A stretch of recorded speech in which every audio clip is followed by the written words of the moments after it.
Feliz y bendecido día, aprendiendo un curso de milagros. El secreto de la verdadera oración es olvidarte de las cosas que crees necesitar.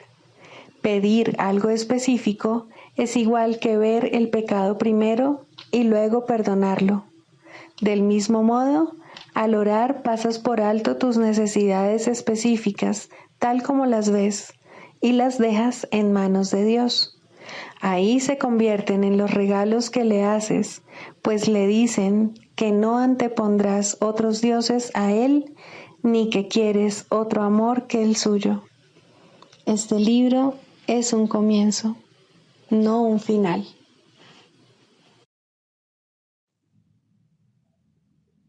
Del prefacio, que postula párrafo 4.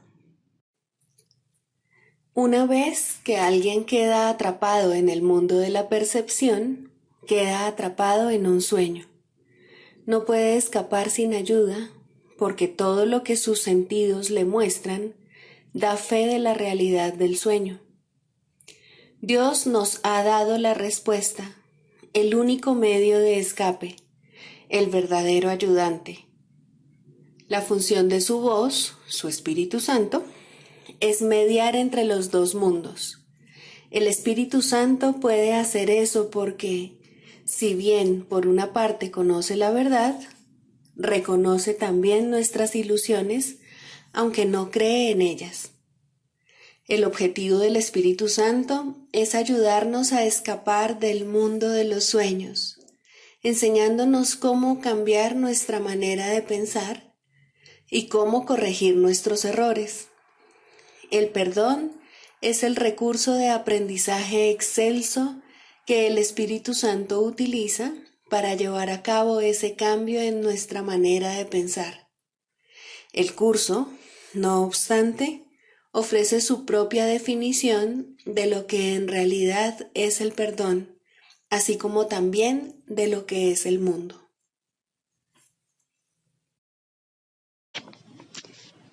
Introducción. Este es un curso de milagros, es un curso obligatorio. Solo el momento en que decides tomarlo es voluntario. Tener libre albedrío no quiere decir que tú mismo puedas establecer el plan de estudios. Significa únicamente que puedes elegir lo que quieres aprender en cualquier momento dado. Este curso no pretende enseñar el significado del amor, pues eso está más allá de lo que se puede enseñar. Pretende, no obstante, despejar los obstáculos que impiden experimentar la presencia del amor, el cual es tu herencia natural. Lo opuesto al amor es el miedo, pero aquello que todo lo abarca no puede tener opuestos. Este curso puede, por lo tanto, resumirse muy simplemente de la siguiente manera. Nada real puede ser amenazado. Nada irreal existe. En esto radica la paz de Dios.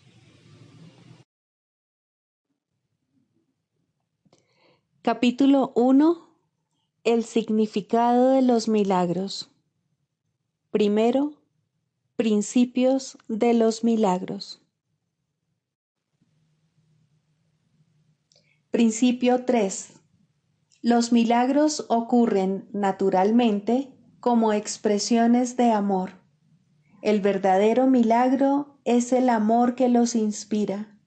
En este sentido, todo lo que procede del amor es un milagro.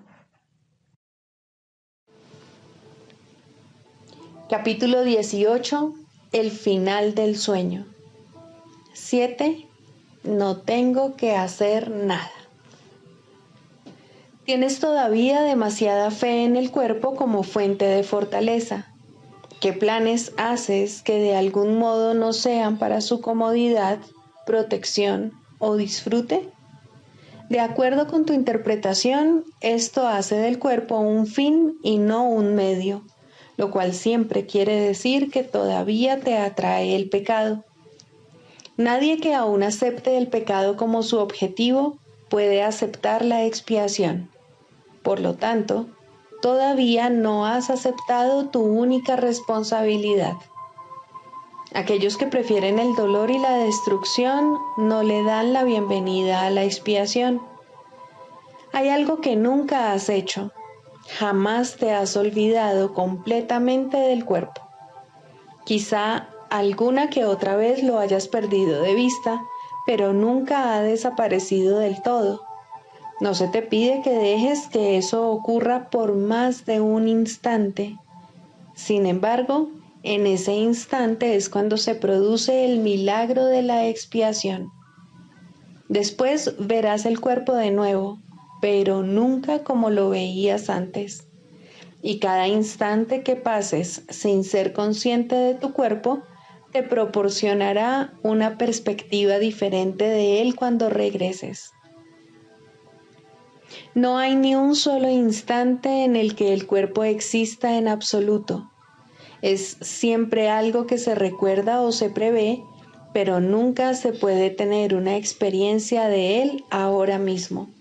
Solo su pasado y su futuro hacen que parezca real. El tiempo lo controla enteramente, pues el pecado nunca se encuentra totalmente en el presente. En cualquier momento que desees podrías experimentar la atracción de la culpabilidad como dolor y, por lo tanto, evitarías sucumbir a ella.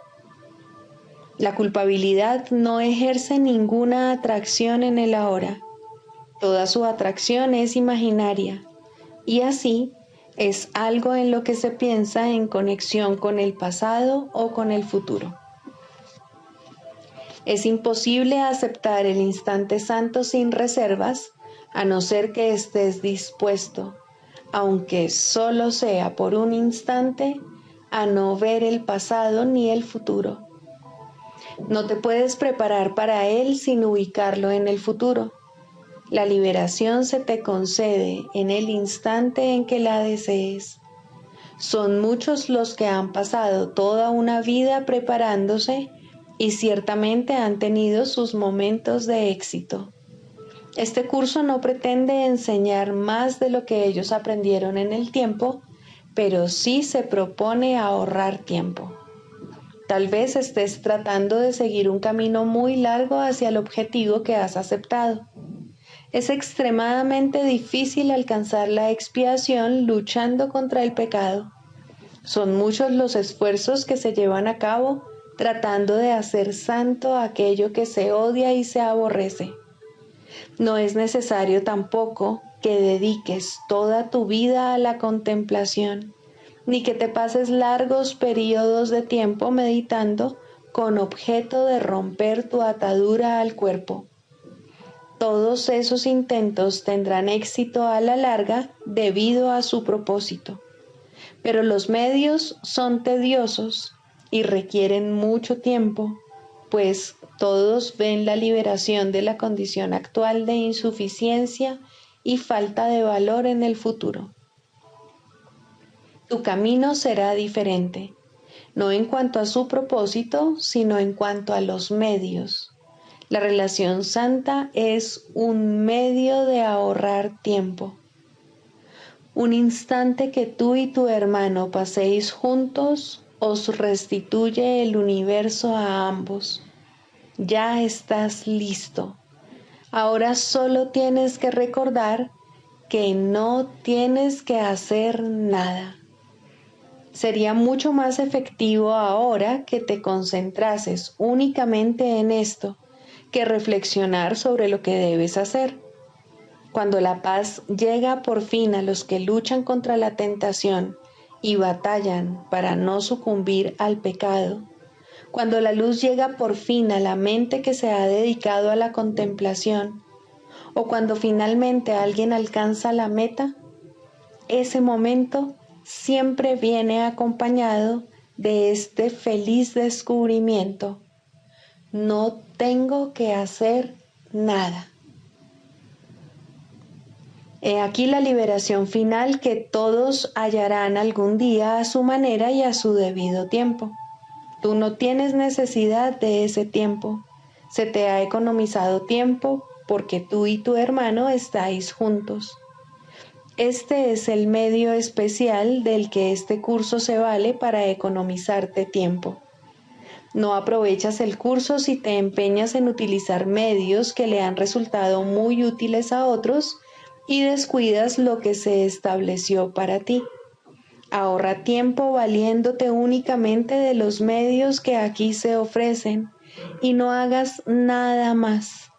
No tengo que hacer nada es una declaración de fidelidad y de una lealtad verdaderamente inquebrantable. Créelo aunque solo sea por un instante y lograrás más que con un siglo de contemplación o de lucha contra la tentación.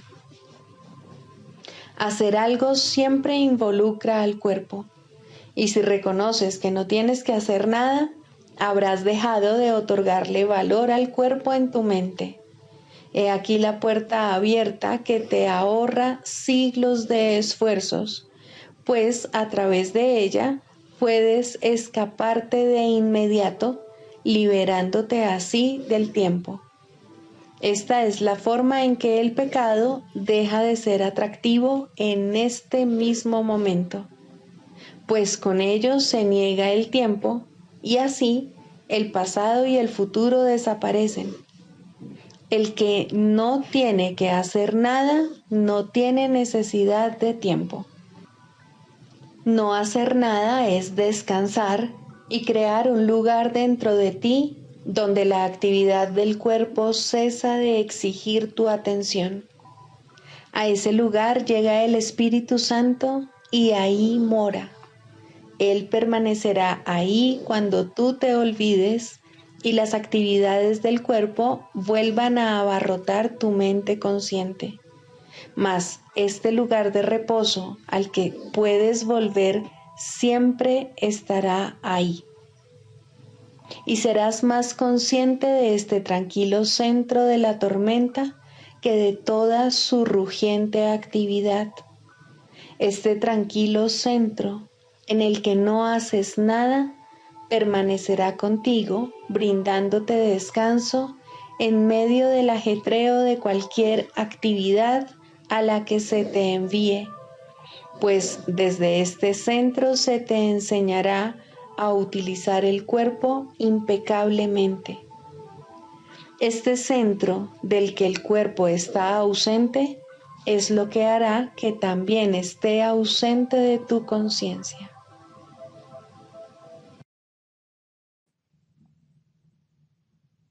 Libro de ejercicios, lección 121. El perdón es la llave de la felicidad. He aquí la respuesta a tu búsqueda de paz. He aquí lo que le dará significado a un mundo que no parece tener sentido.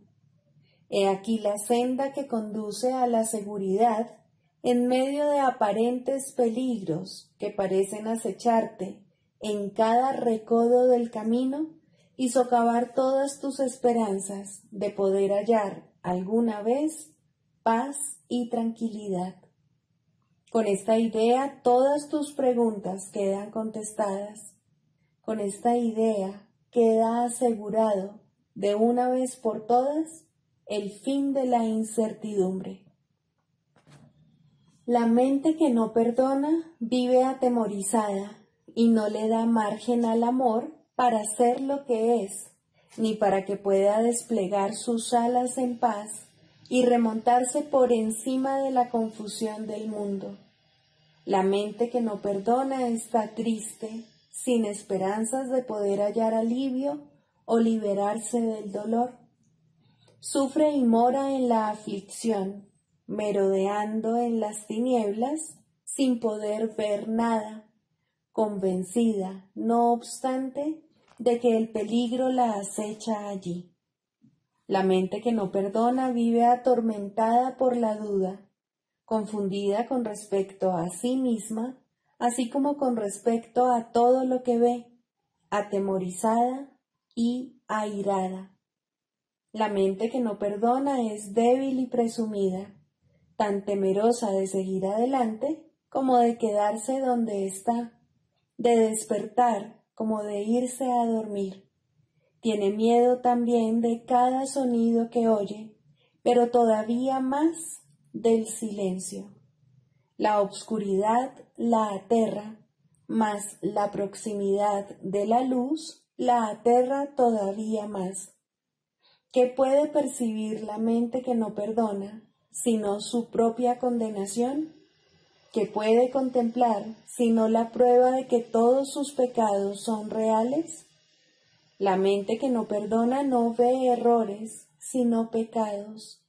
Contempla el mundo con ojos invidentes y da alaridos al ver sus propias proyecciones alzarse para arremeter contra la miserable parodia que es su vida.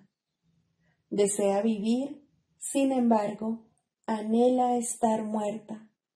Desea el perdón, sin embargo, ha perdido toda esperanza. Desea escapar, sin embargo, no puede ni siquiera concebirlo, pues ve pecado por doquier. La mente que no perdona vive desesperada, sin la menor esperanza de que el futuro pueda ofrecerle nada que no sea desesperación. Ve sus juicios con respecto al mundo, no obstante, como algo irreversible, sin darse cuenta de que se ha condenado a sí misma a esta desesperación. No cree que pueda cambiar, pues lo que ve da testimonio de que sus juicios son acertados. No pregunta, pues cree saber. No cuestiona, convencida de que tiene razón. El perdón es algo que se adquiere, no es algo inherente a la mente, la cual no puede pecar. Del mismo modo en que el pecado es una idea que te enseñaste a ti mismo, así es el perdón. Es algo que tiene que aprender, no de ti mismo, sino del maestro que representa tu otro ser. A través de él aprendes a perdonar al ser que crees haber hecho y dejas que desaparezca. Así es como le devuelves tu mente en su totalidad a aquel que es tu ser y que jamás puede pecar. Cada mente que no perdona te brinda una oportunidad más de enseñarle a la tuya cómo perdonarse a sí misma. Cada una de ellas está esperando a liberarse del infierno a través de ti y se dirige a ti implorando el cielo aquí y ahora. No tiene esperanzas, pero tú te conviertes en su esperanza y al convertirte en su esperanza te vuelves la tuya propia. La mente que no perdona tiene que aprender mediante tu perdón que se ha salvado del infierno. Y a medida que enseñes salvación, aprenderás lo que es. Sin embargo, todo cuanto enseñes y todo cuanto aprendas no procederá de ti, sino del Maestro que se te dio para que te mostrase el camino. Nuestra práctica de hoy consiste en aprender a perdonar. Si estás dispuesto, hoy puedes aprender a aceptar la llave de la felicidad y a usarla en beneficio propio. Dedicaremos 10 minutos por la mañana y otros 10 por la noche a aprender cómo otorgar perdón y también cómo recibirlo. La mente que no perdona no cree que dar y recibir sean lo mismo. Hoy trataremos, no obstante, de aprender que son uno y lo mismo, practicando el perdón con alguien a quien consideras un enemigo, así como con alguien a quien consideras un amigo. Y a medida que aprendas a verlos a ambos como uno solo, extenderemos la lección hasta ti y veremos que su escape supone el tuyo. Comienza las sesiones de práctica más largas pensando en alguien que no te cae bien, alguien que parece irritarte y con quien lamentarías haberte encontrado, alguien a quien detestes vehementemente o que simplemente tratas de ignorar. La forma en que tu hostilidad se manifiesta es irrelevante. Probablemente ya sabes de quién se trata. Ese mismo Pali. Cierra ahora los ojos y visualizándolo en tu mente, contémplalo por un rato.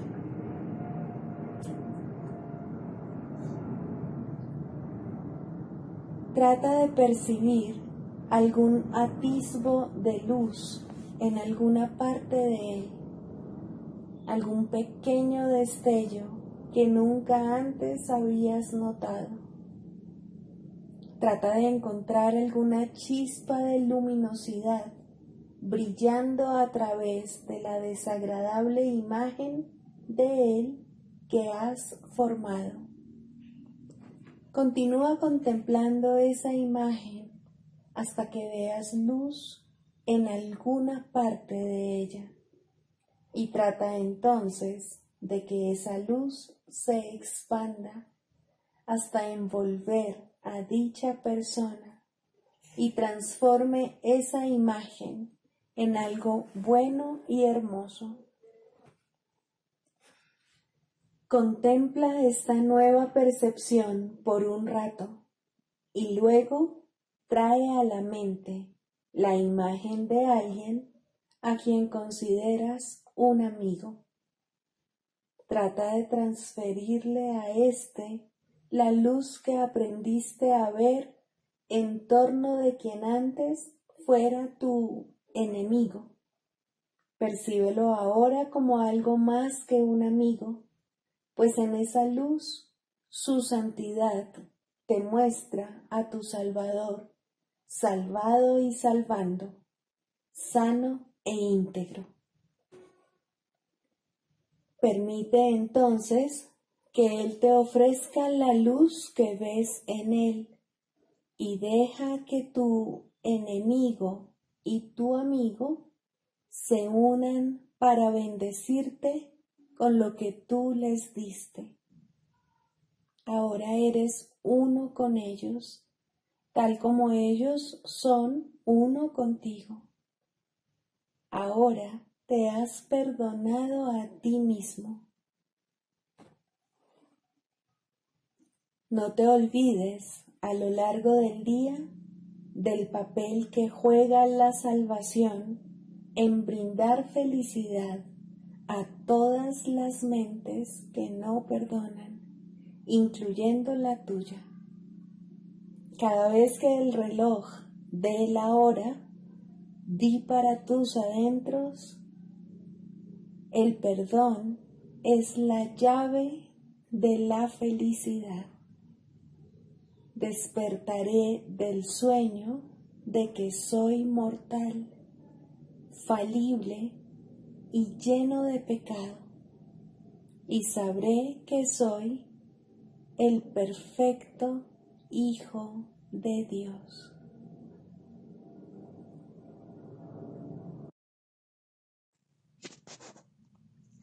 Del Manual para el Maestro, pregunta 4.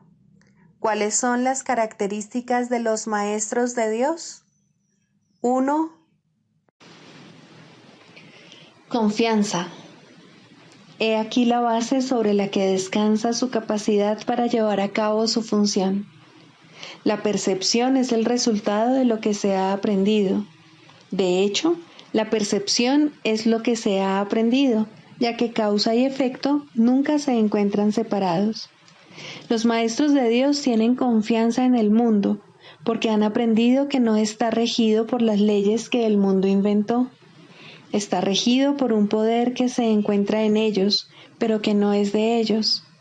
Este poder es el que mantiene todas las cosas a salvo. Mediante este poder, los maestros de Dios contemplan un mundo perdonado. Una vez que hemos experimentado ese poder, es imposible volver a confiar en nuestra insignificante fuerza propia. ¿Quién trataría de volar con las minúsculas alas de un gorrión cuando se le ha dado el formidable poder de un águila? ¿Y quién pondría su fe en las miserables ofrendas del ego cuando los dones de Dios se encuentran desplegados ante él? ¿Qué induce a los maestros de Dios a efectuar este cambio? A. Desarrollo de la confianza. En primer lugar, tienen que pasar por lo que podría calificarse como un periodo de deshacimiento. Ello no tiene por qué ser doloroso, aunque normalmente lo es. Durante este periodo parece como si nos estuviesen quitando las cosas, y raramente se comprende, en un principio, que estamos simplemente reconociendo su falta de valor. ¿De qué otro modo se iba a poder percibir lo que no tiene valor, a no ser que el perceptor estuviese en una posición desde la que no puede sino ver las cosas de otra manera? Aún no ha llegado al punto en el que puede efectuar el cambio interno totalmente. Por ello, el plan a veces requiere que se efectúen cambios en lo que parecen ser las circunstancias externas. Estos cambios son siempre beneficiosos. Una vez que el Maestro de Dios ha aprendido esto, pasa a la segunda fase. Ahora el Maestro de Dios tiene que pasar por un periodo de selección. Este periodo es siempre bastante difícil, pues al haber aprendido que los cambios que se producen en su vida son siempre beneficiosos, tiene entonces que tomar todas sus decisiones sobre la base de si contribuyen a que el beneficio sea mayor o menor. Descubrirá que muchas cosas, si no la mayoría de las que antes valoraba, tan solo obstruyen su capacidad para transferir lo que ha aprendido a las nuevas situaciones que se le presentan. Puesto que ha valorado lo que en verdad no vale nada, no generalizará la lección por temor a lo que cree que puede perder o deba sacrificar.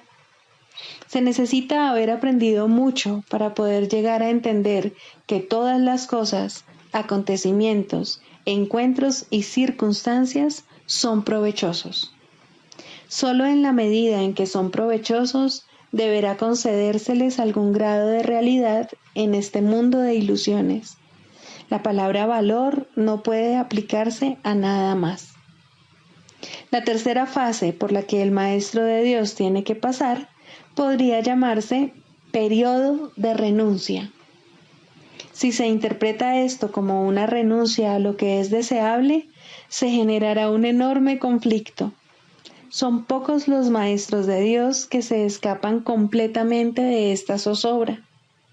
No tiene ningún sentido, no obstante, separar lo que tiene valor de lo que no lo tiene, a menos que se dé el paso que sigue naturalmente.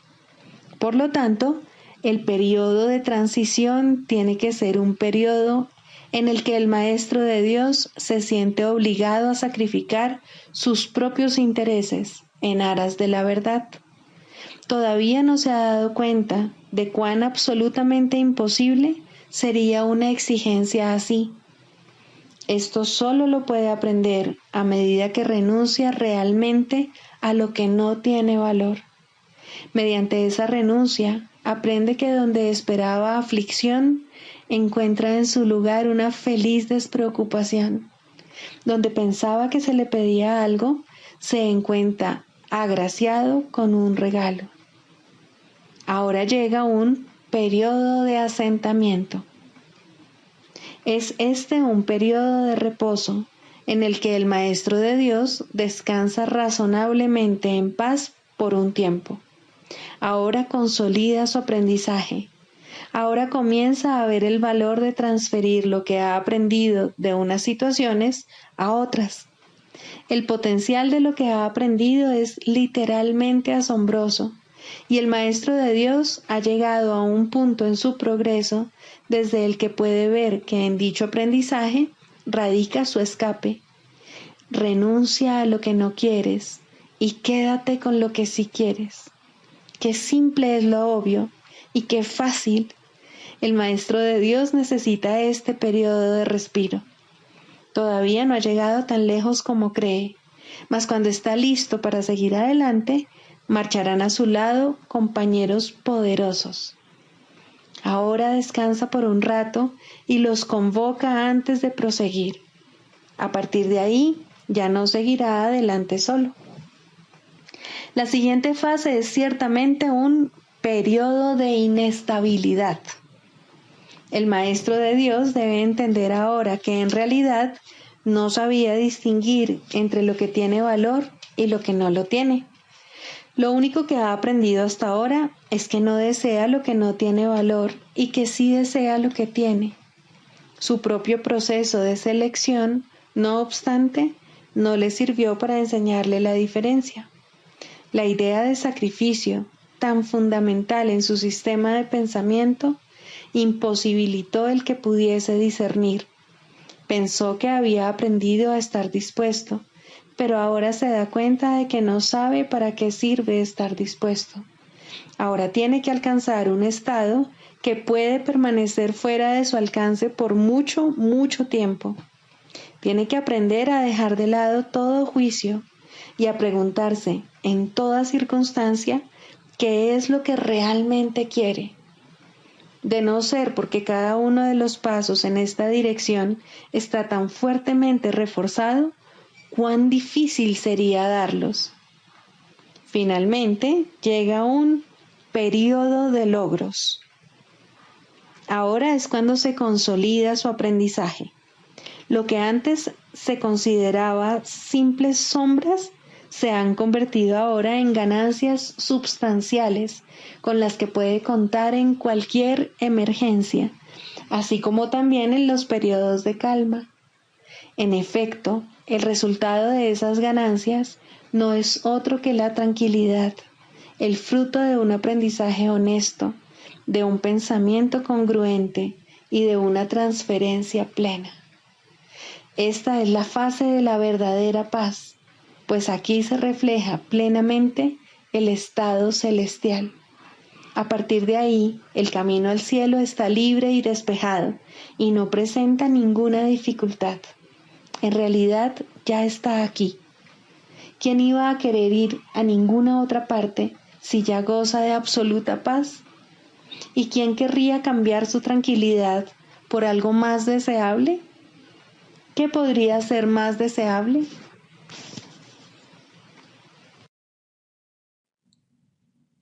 Manual para el maestro. Pregunta 1. ¿Quiénes son los maestros de Dios? Un maestro de Dios es todo aquel que decide serlo. Sus atributos consisten únicamente en esto. De alguna manera y en algún lugar, ha elegido deliberadamente no ver sus propios intereses como algo aparte de los intereses de los demás. Una vez que ha hecho esto, su camino ha quedado establecido y su dirección es segura. Una luz ha entrado en las tinieblas. Tal vez sea una sola luz, pero con una basta. El Maestro de Dios ha hecho un compromiso con Dios, aunque todavía no crea en Él. Se ha convertido en un portador de salvación. Se ha convertido en un Maestro de Dios. Los Maestros de Dios proceden de todas partes del mundo y de todas las religiones, aunque algunos no pertenecen a ninguna religión. Los Maestros de Dios son los que han respondido. La llamada es universal y está activa en todo momento y en todas partes. Dicha llamada invoca a los maestros a que hablen en favor de ella y a que rediman el mundo. Muchos la oyen, pero muy pocos responden. Sin embargo, es solo cuestión de tiempo. Todo el mundo responderá al final, pero ese final puede estar muy, muy lejos. Esta es la razón por la que se estableció el plan de los maestros. Su función es ahorrar tiempo. Cada uno comienza como una sola luz, pero como tiene la llamada en el mismo centro de su ser, esa luz no puede restringirse, y cada uno de ellos ahorra miles de años, tal como el mundo juzga el tiempo. Mas para la llamada en sí, el tiempo no significa nada. Cada maestro de Dios tiene su propósito. La estructura de éste varía enormemente, así como los medios particulares de enseñanza empleados. El contenido del curso, no obstante, nunca varía. Su tema central es siempre: el Hijo de Dios es inocente y en su inocencia radica su salvación. Esto se puede enseñar con acciones o con pensamientos, con palabras o sin ellas, en cualquier lenguaje o sin lenguaje, en todo lugar o momento o en cualquier forma. No importa lo que el maestro haya sido antes de oír la llamada. Al responder, se ha convertido en un salvador. Ha visto a alguien más como a sí mismo. Ha encontrado, por lo tanto, su propia salvación y la salvación del mundo. Con su renacer, renace el mundo. Este manual está dedicado a una enseñanza especial y dirigido a aquellos maestros que enseñan una forma particular del curso universal. Existen muchas otras formas, todas con el mismo desenlace. Su propósito es simplemente ahorrar tiempo. No obstante, solo el tiempo se arrastra pesadamente y el mundo ya está muy cansado. Está viejo, agotado y sin esperanzas, mas el desenlace final nunca se puso en duda, pues, ¿qué puede cambiar la voluntad de Dios? Pero el tiempo, con sus ilusiones de cambio y de muerte, agota al mundo y a todas las cosas que habitan en él. Al tiempo, no obstante, le llegará su final, y propiciar ese final es la función de los maestros de Dios, pues el tiempo está en sus manos. Tal fue su elección, y así se les concedió.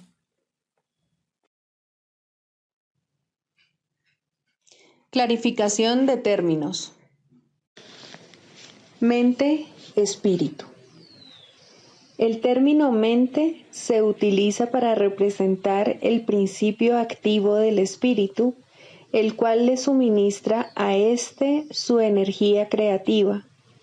Cuando el término va con mayúscula, se refiere a Dios o a Cristo, es decir, a la mente de Dios o a la mente de Cristo.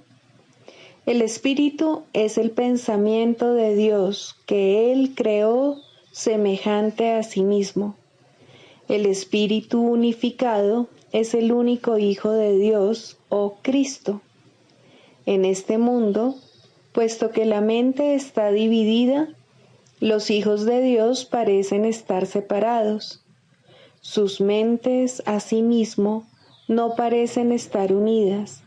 En ese estado ilusorio, el concepto de una mente individual parece tener sentido. En el curso, por lo tanto, se describe a la mente como si consistiera de dos partes, el espíritu y el ego.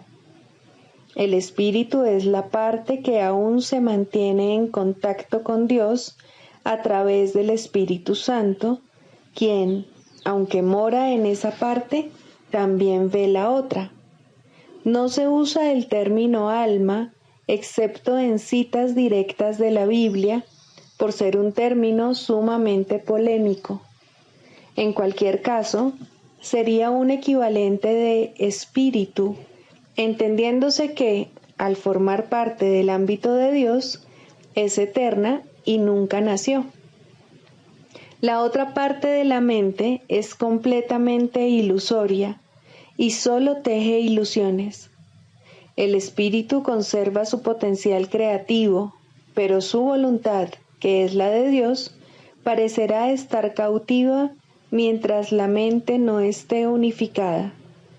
La creación continúa imperturbable, porque esa es la voluntad de Dios. Dicha voluntad está siempre unificada y por lo tanto no tiene significado en este mundo, no tiene grados ni opuestos. La mente puede gozar de rectitud o estar errada dependiendo de la voz que escuche. La mentalidad recta escucha al Espíritu Santo, perdona al mundo y en su lugar ve el mundo real a través de la visión de Cristo. Esta es la visión final, la última percepción, la condición en la que Dios mismo da el paso final. Ahí, al tiempo y a lo ilusorio les llega su fin. La mentalidad errada escucha al ego y teje ilusiones, percibe el pecado, justifica la ira y considera que la culpabilidad, la enfermedad y la muerte son reales. Tanto este mundo como el mundo real son ilusorios, pues la mentalidad recta simplemente pasa por alto o perdona lo que nunca ocurrió. Por lo tanto, la mentalidad recta no es la mentalidad uno de la mente de Cristo, cuya voluntad es una con la de Dios. La única libertad que aún nos queda en este mundo es la libertad de elegir, y la elección es siempre entre dos alternativas o dos voces. La voluntad no está involucrada en la percepción a ningún nivel y no tiene nada que ver con el proceso de elegir. La conciencia es el mecanismo receptor, el cual recibe mensajes tanto del plano superior como del inferior, del Espíritu Santo o del ego. La conciencia tiene niveles y puede cambiar drásticamente de uno a otro, pero no puede trascender el dominio de lo perceptual. En su nivel más elevado, se vuelve consciente del mundo real y puede ser entrenada para hacer eso cada vez con mayor frecuencia. Sin embargo, el hecho mismo de que tenga niveles y de que pueda ser entrenada demuestra que no puede alcanzar el conocimiento. Primero, los límites en la psicoterapia. El resultado ideal, no obstante, rara vez se alcanza. La terapia comienza con el entendimiento de que la sanación es de la mente y en psicoterapia los que creen esto ya se han acercado entre sí. Puede ser que no lleguen mucho más lejos, pues nadie aprende más allá de su disposición.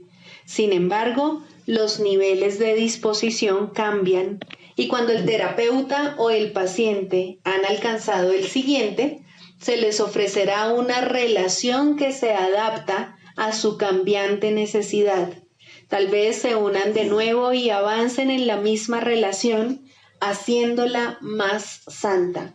O tal vez cada uno de ellos se adentrará en otro compromiso. Ten por seguro, cada uno de ellos progresará. Los retrocesos son temporales. La dirección general es de progreso hacia la verdad. La psicoterapia de por sí no puede ser creativa. Este es uno de los errores que el ego fomenta, que es capaz de verdadero cambio y, por consiguiente, de verdadera creatividad. Cuando hablamos de la ilusión salvadora o de el sueño final, no es esto lo que queremos decir, pero aquí radica la última defensa del ego. La resistencia es su manera de ver las cosas, su interpretación del progreso y del crecimiento. Estas interpretaciones estarán necesariamente equivocadas, puesto que son ilusorias. Los cambios que el ego busca no son cambios reales, son solo sombras más profundas o tal vez distintos patrones de nubes. Sin embargo, lo que está hecho de nada no puede ser llamado nuevo o diferente. Las ilusiones son ilusiones. La verdad es verdad. La resistencia, como se define aquí, puede ser característica tanto de un terapeuta como de un paciente. En ambos casos, le pone un límite a la psicoterapia porque restringe sus objetivos. El Espíritu Santo tampoco puede luchar contra las intrusiones del ego en el proceso terapéutico, pero Él esperará y su paciencia es infinita. Su meta es siempre totalmente indivisa. Cualesquiera que sean las resoluciones alcanzadas por el paciente y el psicoterapeuta con respecto a sus propias metas divergentes, no pueden llegar a reconciliarse completamente como una hasta que se unen con las suyas. Solo entonces acaba todo conflicto, pues solo entonces puede haber certidumbre. En forma ideal, la psicoterapia es una serie de encuentros santos en los que los hermanos se encuentran para bendecirse y recibir la paz de Dios. Y esto llegará a ocurrir algún día para todo paciente sobre la faz de la tierra, pues ¿quién, sino un paciente, podría haber llegado aquí? El terapeuta es solo un maestro de Dios un poco más especializado. Aprende mediante la enseñanza y cuanto más avanzado se encuentra, más enseña y más aprende. Pero cualquiera que sea la fase en la que se encuentra, hay pacientes que lo necesitan exactamente así. No pueden asimilar más de lo que él puede dar por el momento. Sin embargo, ambos finalmente hallarán la cordura. El canto de la oración. Cuarto, orar con otros.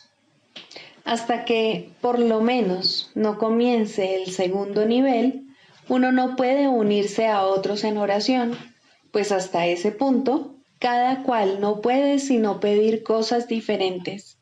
Mas, una vez que se ha cuestionado la necesidad de considerar a otro como un enemigo, y la razón para hacerlo se ha reconocido, aunque sea por un instante, resulta posible unirse a otros en oración. Los enemigos no comparten una misma meta. En esto se basa su enemistad. Sus deseos particulares son sus arsenales, sus fortalezas de odio. La clave para alcanzar un nivel aún más alto de oración radica en este sencillo pensamiento, en este cambio de mentalidad. Tú y yo caminamos juntos. Ahora es posible ser de ayuda en la oración y de esta manera tú mismo podrás subir un peldaño más. Con este paso se inicia el ascenso más rápido, pero todavía quedan muchas lecciones por aprender. El camino está libre y despejado y hay motivos para sentirse esperanzado. Aún así, es posible que al comienzo lo que piden, incluso aquellos que se unen en oración, no sea la meta a la que la oración debería realmente aspirar. Incluso pueden pedir cosas juntos y así dar lugar a la ilusión de que comparten una misma meta. Pueden pedir juntos cosas específicas sin darse cuenta de que están pidiendo efectos sin causas, y esto no se les puede dar, pues nadie puede recibir tan solo efectos implorándolos a una causa de la que no provienen. De modo que incluso unirse a otros no es suficiente si los que oran juntos no preguntan, ante todo, ¿cuál es la voluntad de Dios? Solo de esta causa puede proceder la respuesta en la que todo lo específico se satisface y todos los deseos particulares se unifican. Orar por cosas específicas es pedir que de alguna manera el pasado se repita. Lo que antes se disfrutó o pareció disfrutarse, y lo que era de otro y él parecía amar, no son sino ilusiones del pasado. El objetivo de la oración es liberar el presente de su encadenamiento a las ilusiones del pasado y que la deje ser un remedio que se escoge libremente para corregir cada elección errónea que se haya tomado. Lo que la oración puede ofrecer ahora excede en tal medida todo cuanto antes pedías, que sería una lástima que te contentases con menos. Cada vez que oras, estás eligiendo tener nueva oportunidad.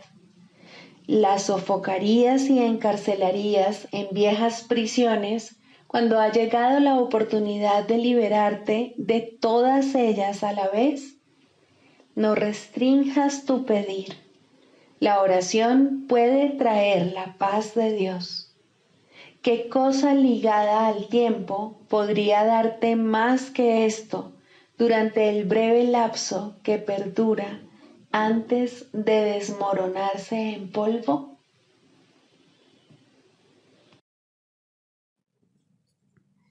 Sigamos a Jesús haciendo del perdón algo tan natural como respirar y algo tan vital como el aire. Amén.